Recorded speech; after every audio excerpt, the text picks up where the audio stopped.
Thank you so much. And a big thank you to Marg. Oh, what a phenomenal presentation. I would just prompt so many interesting questions, and it's phenomenal to see where we're going in the field of mental health. And a huge thank you all for being here today. I'm passionate about EMDR, having experienced the benefits in my own life, and also the lives of my clients. So let's just deep dive on in. So today we're going to review EMDR and bilateral stimulation. And we're going to touch on the 8-phase EMDR therapy process. You're going to have clarification on who EMDR is not suitable for, and we're going to review online EMDR applications and the current research.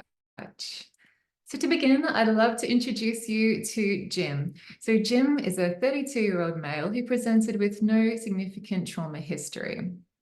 He's a bit of an adrenaline junkie and loves getting out into the wild and trying new things. 2 years ago, on his trip to New Zealand, Jim suffered a trauma where he almost drowned whitewater rafting. This has been okay. It's been dormant for the last 2 years until recently he decided he wanted to become a surf lifesaver. Naturally, training involves immersing ourselves in the water and in more challenging conditions in the ocean. This has started to trigger a lot of emotional distress, flashbacks, and anxiety for him. So we were determining if EMDR was the best option. So let's begin with an overview of EMDR. It suggested that in 1987, Dr. Francine Shapiro was walking through the garden and feeling a lot of her own distressing emotions. As she started diverting her eyes left to right, she noticed something profound. The emotional distress actually alleviated. This then led her on to study and develop a protocol over the next 2 years, and then she published EMDR in 1989. What a woman. Thank you for all her work. So it's an adaptive information processing model, AIP. And I love that it has this model. So with memories that become unprocessed and are stored in our brain's network that aren't serving us and they become stuck, we use EMDR to focus on the memory and the experience that we are stuck on. We then identify an adaptive network from our past experience to then associate with the new memory, with the memory that we want to strengthen and to create a new belief with, but we'll review this soon on. Bilateral stimulation stimulates our natural information processing mechanisms that we already have. Our brain is brilliant and it can sort itself out. So what clients can expect in the first 1 to 3 sessions is the history taking and the assessment process. And then from there, we determine if it's going to be 1 to 3 sessions to process a single trauma or memory, or if we're more complex memory networks, we're looking at a much longer period of time with other interventions like CBT, ACT, and DBT also thrown in the mix. The focus will be on the target memory while being paired with the bilateral movements. And the eye movements are the most common one of the most common modalities that we achieve this.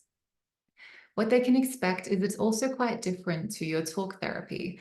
You're not going to essentially talk through your trauma experience, but you're going to get your mind out of the way and allow your body to do what it can do on its own and process a lot of your experience somatically. It also means that you can achieve outcomes much faster without remaining stuck in the narrative loop. There's also a phenomenal aspect where we can go blind to therapists, where as therapists, we don't need to know all the details from your past experience. You can process this without those details being discussed, unless it's important for the client to share their story. And it's a 3-pronged approach. We look at your past experience, we review the timeline, and then we work to see how it's affecting you in the present while stimulating this and how it's showing up for you in the present. And then we explore how it's impacting you with your future-based thoughts. Say for Jim, there was anxiety around doing self-life-saving, so his mind would start thinking about the times he would have to be in the ocean or saving someone underwater. So we would use EMDR to help him process these while installing a more helpful belief based on his adaptive experiences from his past. So there's an 8-phase EMDR process. As we touched on, first off, the history and the assessment. And what you can expect is there's going to be therapy goals that are identified. We're going to work to create a collaborative case formulation and a range of assessments. So it's important to assess for dissociation. High levels of dissociation will require a different protocol, and it's recommended that that's conducted with an experienced therapist in that area. What we'll also do is we'll screen for trauma, so using the PCL5, and can also review for any anxiety using, say, the GAD-7. Once we're clear that this is right for you, we'll then start to assess we'll go into the next phase, which is preparing you and stabilizing you.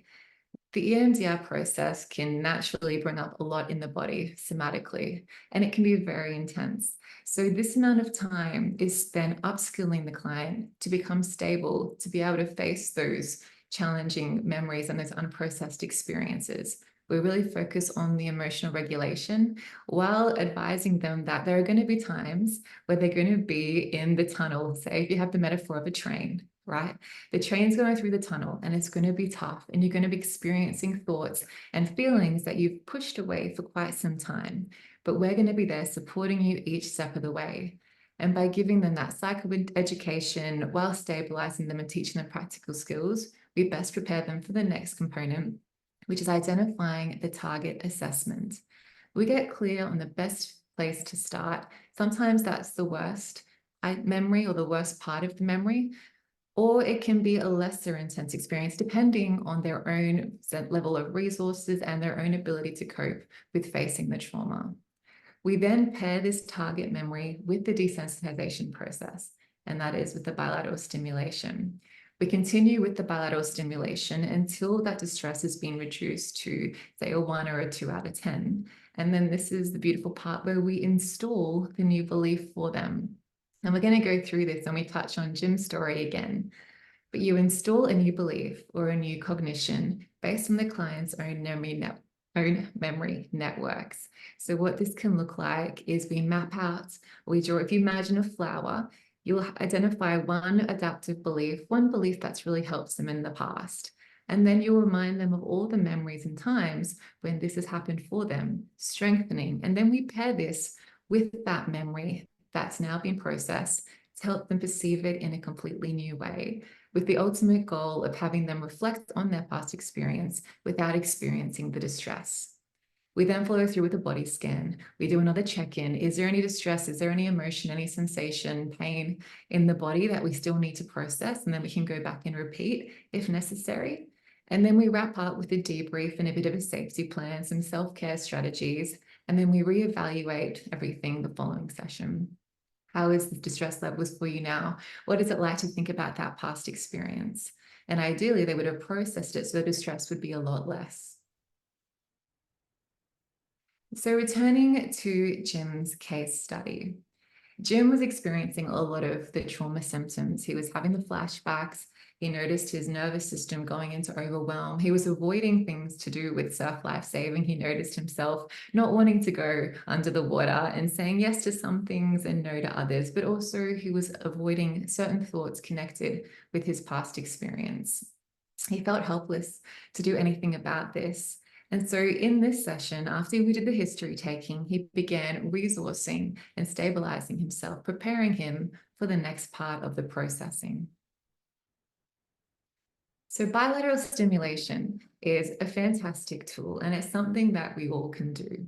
It taxes working memory. And what this looks like, if you imagine a Post-it note, this is the best analogy I've heard.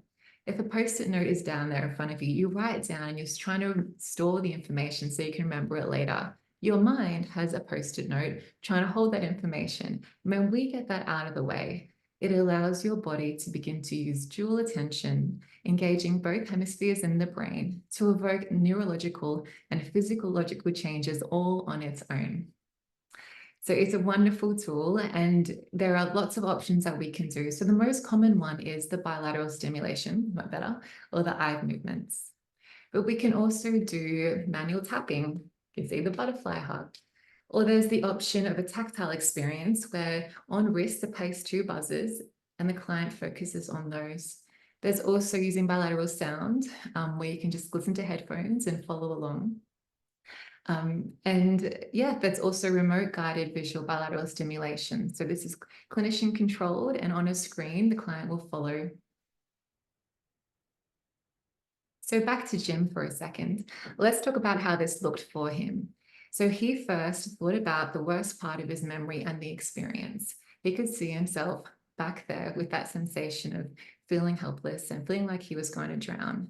He went through a number of sets, and between each set, he was invited to notice his experience with compassion and without judgment. Now, a common experience is that first you start noticing the thoughts in your mind. The picture might feel very close, and then it will start moving back, and then it will be back further and further until it feels like there's a separation between you and the memory. And through different sets, you're invited to notice the other changes that are going on physiologically. So you'll notice sometimes there's energy sitting in your chest, or the sensations then might move to your belly, and then your arms, and then your head, and then they might all be gone and you're feeling relaxed. And as you keep doing these sets, your body keeps processing the experience in its own beautiful way. Eventually, the distress levels came to a 1 out of 10. And then we practiced installing, and we used EMDR to install the new belief. So for Jim, his new belief was that I'm capable and I can trust my instincts.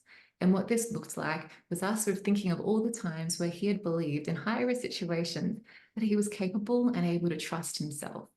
So then pairing that with the image he had of being underwater, and through lots of bilateral stimulation sets, he was able to believe and associate that belief with that situation.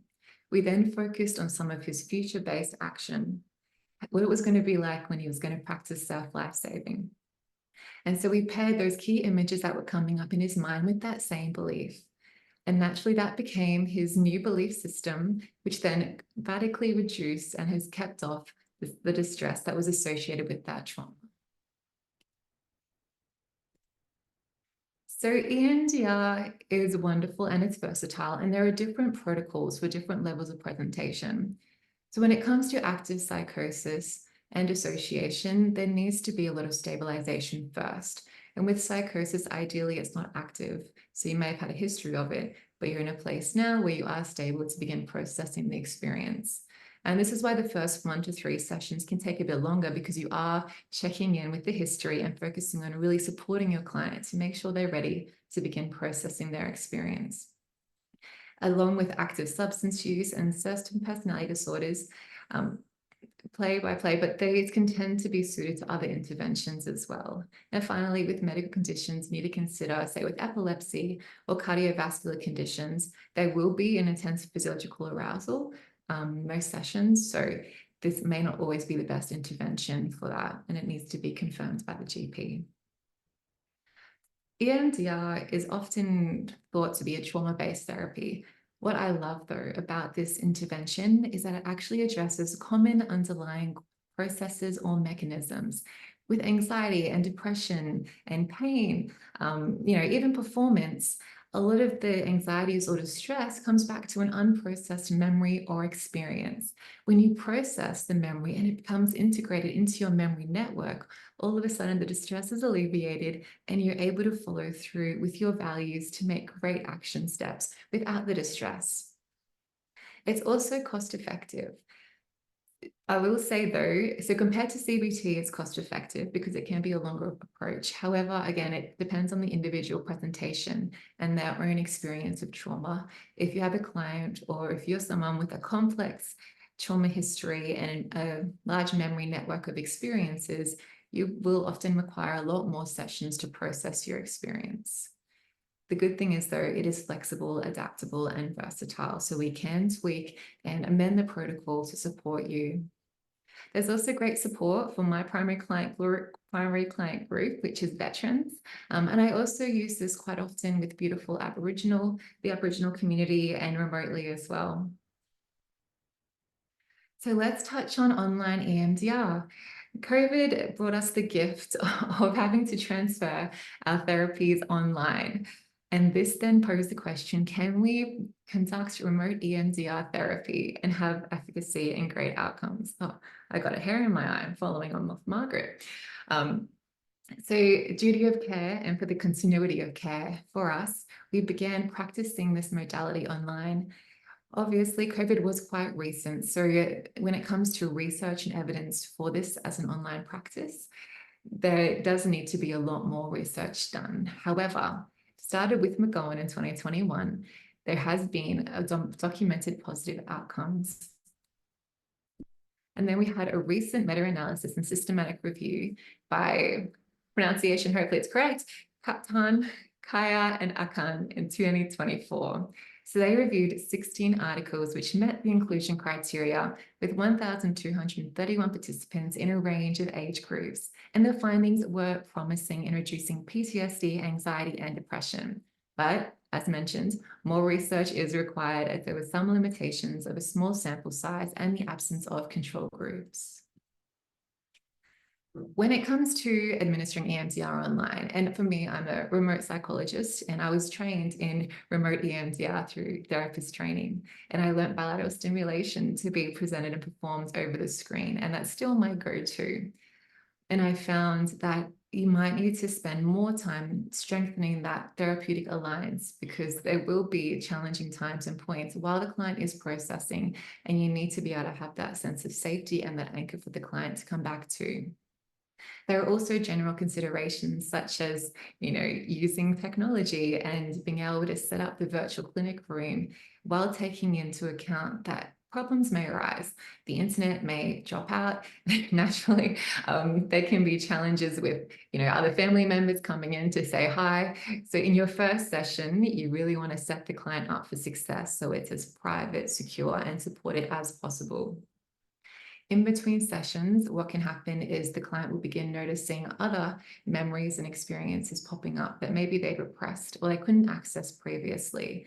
And this, if the client doesn't yet have the tools and skills to cope, and maybe they default to rumination, overthinking, or find themselves trying to figure out their past, it can bring up then some of those strong and negative emotions. So you might spend more time then going back to the basic skills training of supporting your client through CBT and ACT so they're ready to process again safely. But you would also need to develop safety plans for crisis situations. Make sure you have the contact available, that you're checking in with them maybe a few days after how they went, making sure that they have their own unwind plan, so to speak. Are they grounding? What do they need from you? I always check in with my clients 2 days later to make sure that everything's okay, and they know they can text me if anything comes up in the meantime, and we can book in an earlier session. And yes, as discussed, you might spend more time resourcing your clients for remote sessions, but I actually haven't found the need to do that too much. There are some other challenges when it comes to remote EMDR. A lot of the experience is, as a clinician, you're observing the nonverbal cues as they're processing what's going on. And when you're in person, there can be a greater ease to create safety and stability and maybe pick up some additional cues. It does take some more focus and intention with that. So it's just something to consider. You're also engaging them in their own environment, which on one hand is great because they can feel really safe and more comfortable. But again, there can be an extra layer of distractions. You also need flexibility for session length, depending on what comes up. I forgot to mention, so sessions tend to be around 90 minutes long. When you're under your usual psychologist model, though, you have the hour, and there are ways that you can safely bring the session to the end, then support the client to be ready for the next week. And you also want to consider how you keep your clients engaged, especially when they are young people and children. So in conclusion, EMDR is wonderful. It's got a broad applicability. It's not just for trauma. It can be used for a range of presentations. And at this point, through the research, we can see there's been a successful transition to online delivery. Amazing. But we do require ongoing research and adaptations. And like all therapies, they're not a one-size-fits-all approach, but it does offer accessibility and flexibility, especially to more remote communities, so more people can get the treatment that they need. And yes, if you have any questions, this is how you connect. You can jump on at Wombat Health. Amazing. Thank you so much.